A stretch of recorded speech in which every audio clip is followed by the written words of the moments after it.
د کوټې په زړه کې نن هم داسې هوټلونه شته چې چای په سکروټو باندې پخېږي او دا شاید یو له ډېرو کمو هوټلونو وي چې لا هم په سکرو باندې چای پخوي او دا چې په سکرو یې ولې پخوي خپله به دغه هوټل چلونکی یا څوک چې په چوله ناست دی هغه به راسره خبرې وکړي.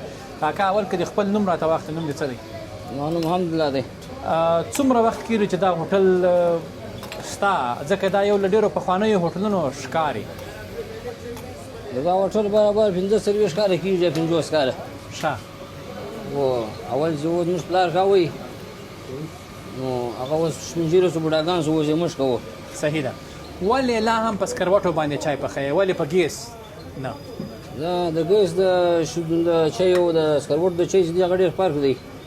د سکروټ والا چې دی ذایقه جلا راځي، نو په دغه خلک خوښوي د سکروټ والا چای کې. او دا بل دغه ستاسو د ناستې چې کوم ځای دی هغه هم ډېر جالبه دی. واړه واړه څوکۍ دي، بیخي وړې وړې او په مځکه باندې خلک ناست درته. ولې دغه ډول نظام یا ولې لوی لوی څوکۍ نه راوړئ؟ دا خلک په دا نظام خوشحاله دي. دا تقریبا 15-20 کاله کېږي دغه سیسټم دی، بس خلک په دغه ناسته خوشحاله دي. او تاسو یوازې چای ورکوئ دلته؟